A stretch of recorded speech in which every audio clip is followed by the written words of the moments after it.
So you guys know I really like stats and numbers in my critiques and stuff when I analyze games, because I like to deal with like the hard facts of what we're dealing with. Like I want to know if I'm going to say that the broom feels like it's faster to fly than the mounts. I want to know for a fact that that's true before I say it. Otherwise, like, oh, it feels like this. I feel like the combat's sluggish. I feel like the player becomes like extraordinarily and exponentially more powerful as we get towards the end of the game.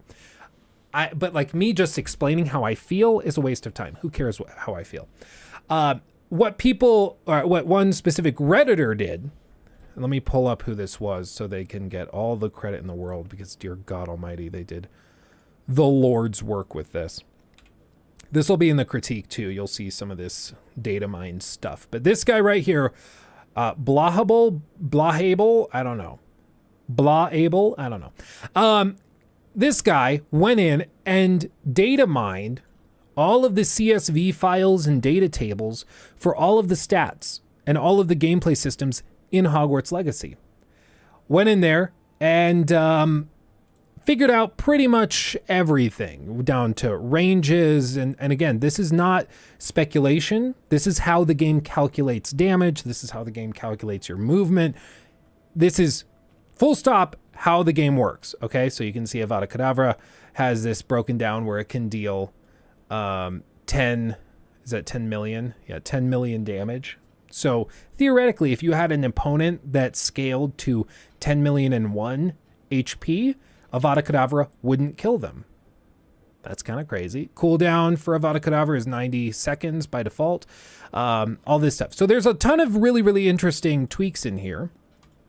But in the full spreadsheet, which I was able to pull, you can see he even put in like a calculator. So you can put in your level. Let's say you're level 34 at the end of the main story. Here you can figure out and calculate what the average gear level is going to be. Player health. Notice how I said I felt like the player character becomes way too tanky towards the end of the game, like out of nowhere. Well, look at this. It's initially kind of linear, but then it starts to go exponentially up in the later levels. So you compare like the health stat at level 25, the player character has just under 1200 health. By the time you reach level 35, you have 2,500. It's more than doubled with just 10 levels difference. So it makes a difference. And this is why it starts to feel like the later in the game you get, you just stop having any sort of challenge at all.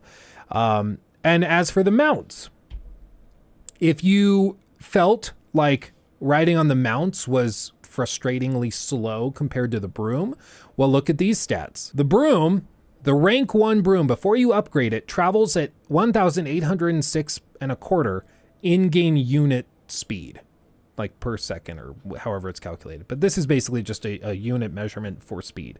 The game is broken up into units in the game engine, and then this calculates the speed that you'll travel in units per second, basically. Mounts travel at 1,800. And then like each of these boosts, you can see the boosts affect these things a little bit differently.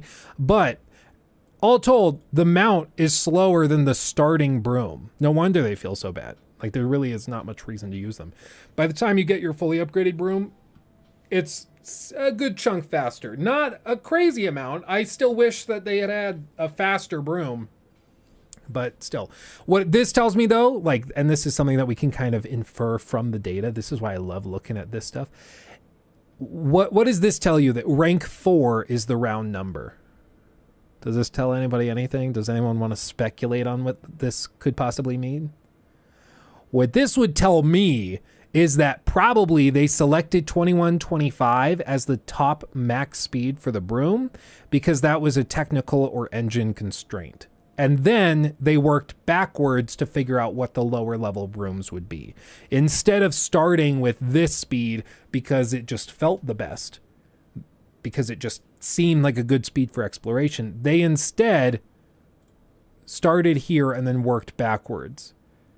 And I'll be real, by the time we reach level 4, I mean, My frustration with the brooms is that each of these upgrades, I will be real, I didn't really feel that much of a difference. I'm sure rank 1 to rank 4 you feel a difference. I kind of felt that because I went back and replayed the game, like the first 10 levels. I replayed with a Hufflepuff character to get to see the special house exclusive quest where you can go to Azkaban. But I mean, and I will say I felt a difference between my end game character at rank 4 broom to rank 1, but even still it didn't feel that significant. But this is really, really interesting. World region adjustments. So you can see this. This is for enemy levels. So Hogsmeade region, minimum level of 1, max level of 25. So everything around there is going to just totally suck. This might actually be armor, actually. I don't have details. But you can see South Coast. No, these are enemies. South Coast region, minimum level of 30. So it's going to feel like a hard difficulty gate. You can't go there early because the enemies are going to be really, really high level for you. And then the max is 40, and all of them max out at 40. Now, as for enemy immunities, NPC scaling, this is interesting. This is, again, a big data table on all of the important stats in the game. So health value, is it, I thought it was control. No. How do what is the hotkey for auto scaling all of the windows? I thought it was like control double click or control, maybe not. Because if I do this, then it automatically scales it. But I thought there was a way to do it for all of it. Do I have to select it all, maybe? That seemed to work. Okay, anyway. But with all of this stuff, I mean, you can see the data scaling with all of this. They calculated it out to level 100. But players are not going to get there, of course. Like, you reach a level cap before that. But what you see here, this is NPC scaling. And for NPC scaling, you can see that their damage scales a little bit higher and faster than their health. But specifically, it shifts right around level 24. So right around here is where it starts to grow a little bit separated. But before that, I mean, it's really quite minimal. Enemy defenses, this is interesting. You've got a bunch of different stats. Basically, this is how the game calculates difficulty. So if we look at, say, this... if enemies have damage taken multipliers and vulnerability multipliers for when they're in like weakened states.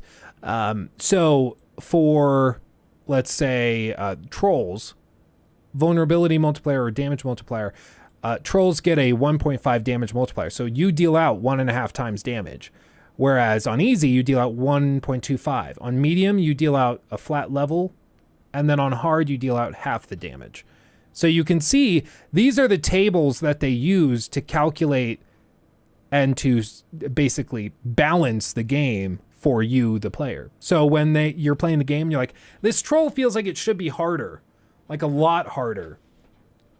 They could, in a patch, what they would normally be doing is that they would go in here and they would tweak these numbers. And then from these CSV tables, things would shift and change. Broom of Gates, gear costs, potion materials, all normal, potion duration. Player scaling, this is particularly stupid. This is one that kind of frustrates me, but I kind of get it because, like, we'll get to it. But anyway, players have an offensive and a defensive multiplier or power score or power level, I think is what they officially call it. And with this, you can see it's very linear up until about power level 250. And then after that, it starts to exponentially grow, which is weird to me because, like, it seemed initially like it was just on a scale, like they put in the formula and it calculated out these numbers, but they went in and specifically calibrated this to work in this way where it's linear and then exponential and then linear again. It's really strange, and I don't know why they did it that way. Damage reduction versus power level. So again, this is the damage reduction on your power level. It's linear until you reach power level like 360 maybe, and then it starts to increase at a significant rate. But again, this is power level. It's going to be tough to get up to this point, and very, very few players will. And then damage multiplier and the power level. I mean, it's a linear relationship, as you can see there. Talents, all that's pretty standard. Spells, this is the data for that, so you can figure out what exactly this looks like. Pretty straightforward. Traits, excuse me, how all of this works with the different ranks, so you can see how these work. The Herbology increases all damage of plants by 25%. Rank 1 is 25, 2 is 50, and 3 is 75. For this, they're pretty good at about showing you the stats in this, so it's not that big of a deal, but you can see how it all breaks down. It's just really, really fascinating to see all of this data broken down, and it can confirm for you some of your suspicions or the things that you just kind of have a gut feeling about, right? Like, you'll just have a feeling, like the mounts, why use it when the broom feels faster? Maybe it's not, but it feels way faster. And then you can look at this stuff and see the data and just be like, oh yeah, no, it's the starter broom is faster than the mount. And you get the mount like probably halfway through the game, I don't know, maybe a third of the way through the game. I don't know how much time you're spending doing other stuff before that, but your first mount you can get after a good amount of gameplay time. You probably are on the second or maybe even third broom upgrade. In which case, like, there's no reason to use the mounts at all. So, yeah, the mounts are there to be cool. I agree. I wish that there was something cool you could do where you, like, maybe could summon it to help you in combat. That would be cool. Imagine if there was, like, a plant that you grew that, say, hippogriffs love, and you toss it onto an enemy and it clings onto the enemy with like spikes or tendrils or something, and then the hippogriff comes in, swoops down, grabs the guy, and just carries him off. There's all sorts of stuff you could do to tie these systems together to make mounts more interesting, more dynamic and useful in gameplay. It's kind of a bummer that all of this stuff like works in this way, but you know, it's a first try. I mean, a sequel can take a lot of this stuff and just add layers of complexity to it. The upgraded dodge was too powerful, easy fights.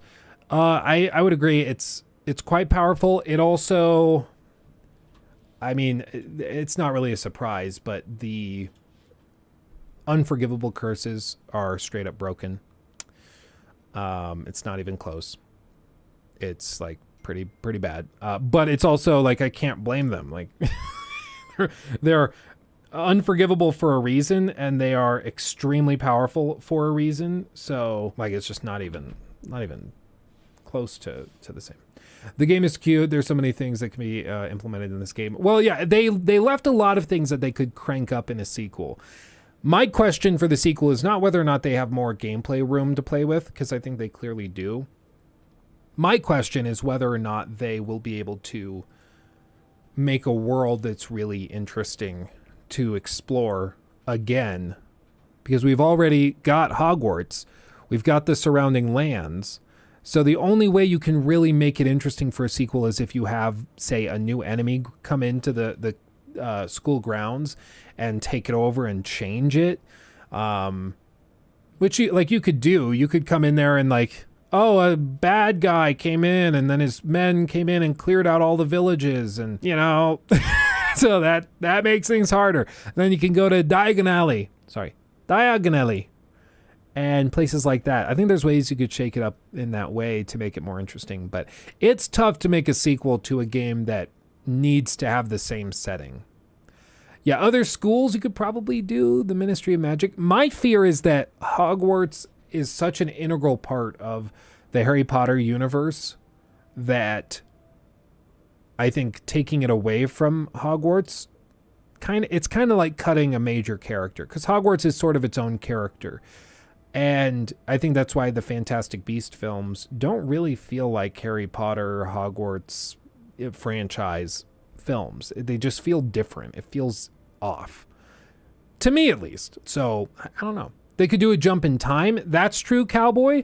A lot of people that cover Hogwarts Legacy exclusively, or extensively, I should say, have been saying that the choice to give the character the role of a fifth year seems very deliberate, because it seems to set it up for a trilogy. And maybe they'll do that. I don't know. But it's interesting. There's a lot of wiggle room, and there's a lot of ceiling room to play. He took my thing. Red flag.